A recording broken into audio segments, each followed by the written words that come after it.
ये लगातार तीसरा दिन है कि अखिलेश यादव की रैलीज में भीड़ बेकाबू हो रही है। पहला नजारा आपने देखा था जब राहुल गांधी के साथ प्रयागराज में दोनों ने रैलीज की थी दोस्तों, और वहां पर भीड़ बेकाबू हो गई थी।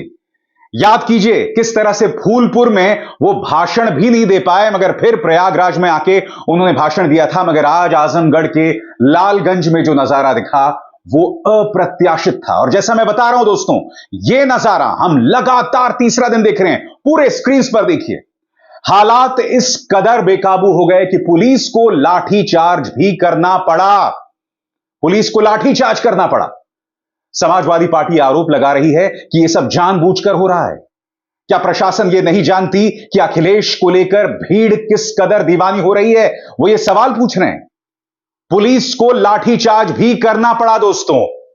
पुलिस ने क्या कहा है कुछ देर बाद, मगर सबसे पहले देखिए अखिलेश यादव किस तरह से जनता से अपील कर रहे हैं, किस तरह से हालात जो हैं वो बेकाबू हो रहे हैं। सुनते हैं।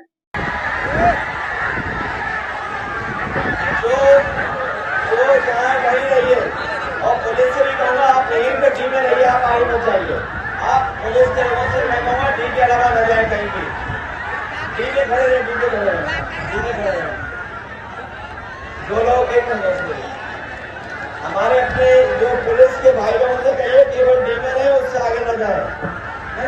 और जितने भी तो जैसे मैंने बताया दोस्तों, ये लगातार तीसरा दिन है जब अखिलेश यादव की रैलीज में बैरिकेड तोड़कर लोग जो हैं वो घुस रहे हैं। अखिलेश यादव को आजमगढ़ के लालगंज में अपील करना पड़ा, तब जाके भीड़ थोड़ी काबू में आई। पुलिस को लाठीचार्ज भी करना पड़ा, और उस पर आजमगढ़ पुलिस का क्या कहना है आपके स्क्रीन पर।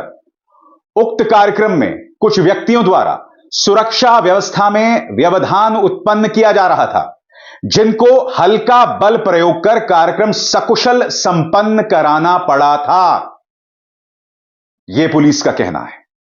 मगर हां, अखिलेश यादव अपने चिर परिचित अंदाज में दिखाई दिए। दोस्तों, हो क्या रहा है कि सही मायने में अगर इंडिया गठबंधन उत्तर प्रदेश में चुनौती दे रहा है तो सबसे बड़ा चेहरा प्रियंका गांधी या फिर राहुल गांधी नहीं है, सबसे बड़ा चेहरा है अखिलेश यादव। अखिलेश यादव अपने व्यंग के जरिए, अपने स्वाभाविक अंदाज के जरिए जिस तरह से चुनौती दे रहे हैं भाजपा को, वो अप्रत्याशित है। याद कीजिए हाल ही में जो विधानसभा चुनाव हुए जिसमें 125 सीटें गठबंधन को मिली, उसमें भी अखिलेश यादव को लेकर भीड़ किस तरह से बेकाबू हो रही थी।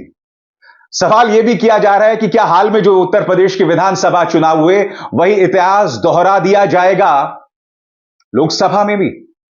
उसका तो हमें इंतजार करना पड़ेगा। मगर जैसे मैंने बोला, अखिलेश अपने चिर परिचित अंदाज में भाजपा पर हमला बोल रहे हैं। उन्होंने कहा कि पहले चरण से ही मैं चुनाव देख रहा हूं। आप देखिए, जिस समय चुनाव 7वें चरण में पहुंचेगा, जनता का गुस्सा 7वें आसमान पर दिखाई देगा। भाजपा भी समझ गई है कि जनता अब उन्हें सबक सिखा रही है। सुनिए। जहां पहले चरण से चुनाव शुरू हुआ था और चुनाव लगातार आगे बढ़ता चला जा रहा है, 5वें चरण का चुनाव खत्म हो चुका है। अब केवल 2 चरणों का चुनाव बाकी है, 6वां और 7वां।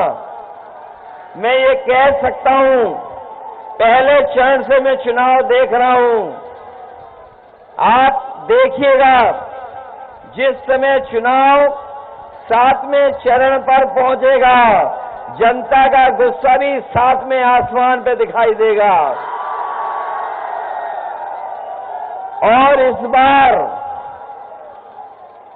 जो कुछ भी ये अंगगणित बनाए हुए हैं बीजेपी के लोग, जो कुछ उन्होंने अपनी रणनीति बनाई है, इस बार उत्तर प्रदेश की जनता ने पूरा का पूरा सफाया करने का मन बनाया है। अखिलेश ये भी कहते हैं कि भाजपा का तालमेल बिगड़ गया है, क्योंकि वो जानते हैं घालमेल हो रहा है, इसीलिए अब वो एक दूसरे का भरोसा भी नहीं कर रहे। सुनिए अखिलेश क्या कह रहे हैं। बीजेपी का तालमेल बिगड़ गया है, इनका तालमेल बिगड़ गया है, घालमेल चल रहा है इनके अंदर, अंदर ही अंदर। और एक दूसरे पर भरोसा भी नहीं कर रहे हैं। ये जो दिल्ली और लखनऊ वाले हैं, सुनने में आ रहा है इनका भी आपस में एक दूसरे का इंजन टकरा रहा है। और जहां तक राजनीतिक हमले की बात है, संविधान, चाहे राहुल गांधी हो या अखिलेश यादव, दोनों का फोकस संविधान है। अखिलेश कह रहे हैं कि हमारे बाबा साहब अंबेडकर का अपमान किया जा रहा है, संविधान को बदलने की बात की जा रही है। और दिलचस्प बात यह है कि जिन जिन लोगों ने संविधान को बदलने की बात कही थी, प्रधानमंत्री नरेंद्र मोदी ने उन्हें फटकार नहीं लगाई। वो नेता कौन है जो बोल रहे हैं, वो अभी भी वजूद में है। याद कीजिए, इसी मंच पर मैंने आपको बताया था कि मुख्यमंत्री आदित्यनाथ के वेबसाइट पर बाकायदा आरक्षण के विरोध में लिखा गया है और जयराम रमेश ने बाकायदा उसे एक्सपोज किया था। उनके वेबसाइट में अब भी आरक्षण विरोधी बयान हैं। यानी कि भाजपा के बड़े बड़े नेताओं में आरक्षण के विरोध के लेकर कहीं ना कहीं एक सोच पनप रही है। इसीलिए अखिलेश कहते हैं ये लोग बाबा साहब अंबेडकर के संविधान का अपमान कर रहे हैं। सुनते हैं।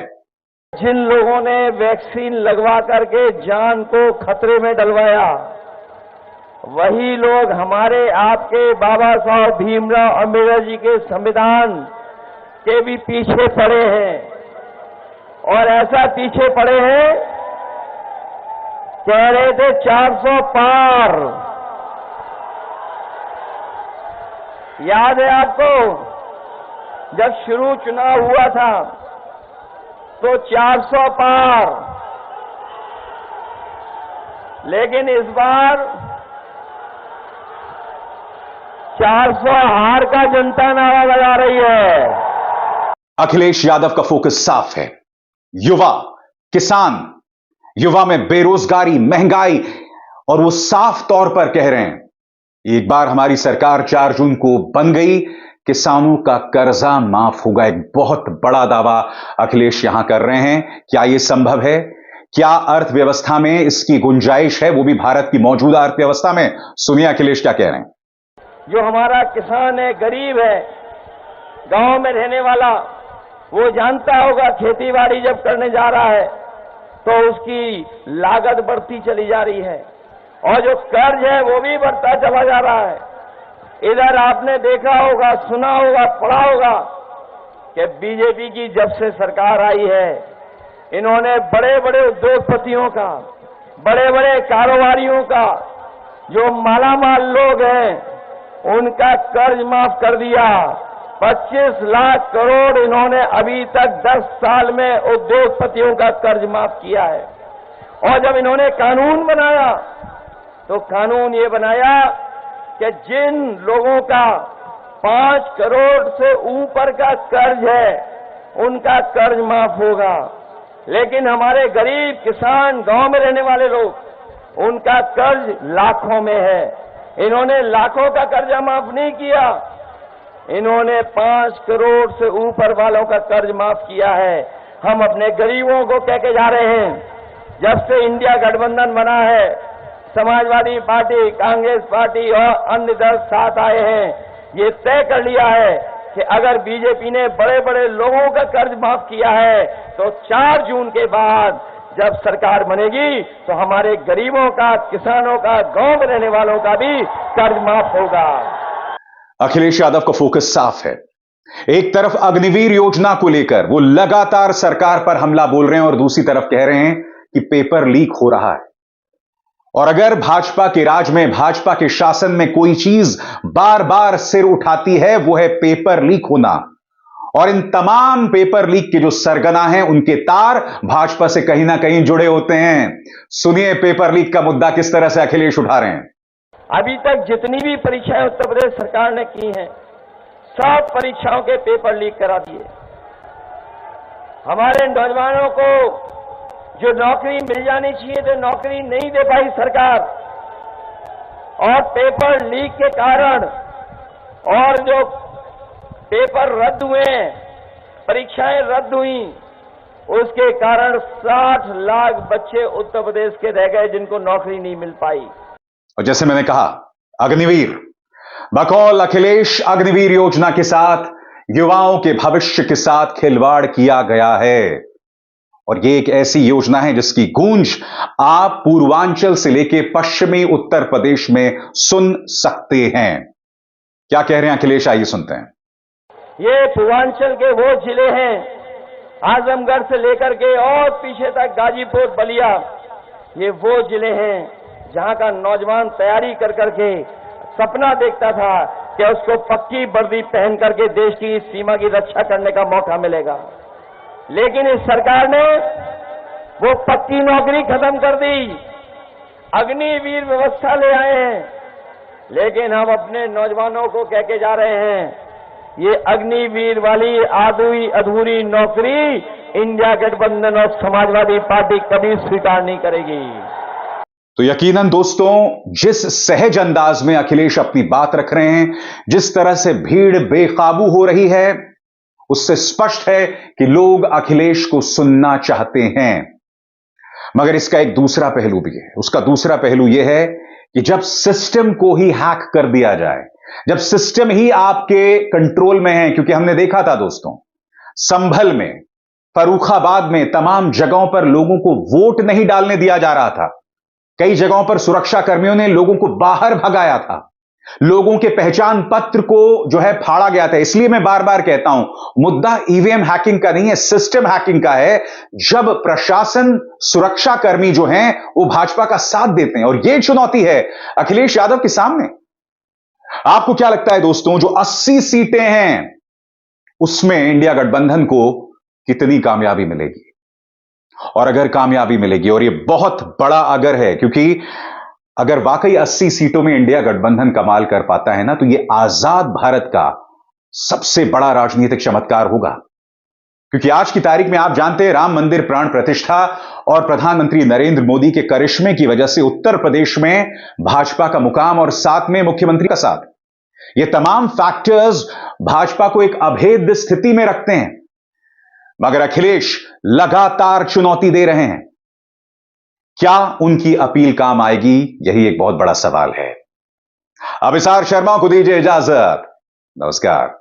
स्वतंत्र और आजाद पत्रकारिता का समर्थन कीजिए, सच में मेरा साथी बनिए। बहुत आसान है दोस्तों, इस ज्वाइन बटन को दबाइए और आपके सामने आएंगे ये 3 विकल्प, इनमें से एक चुनिए और सच के इस सफर में मेरा साथी बनिए।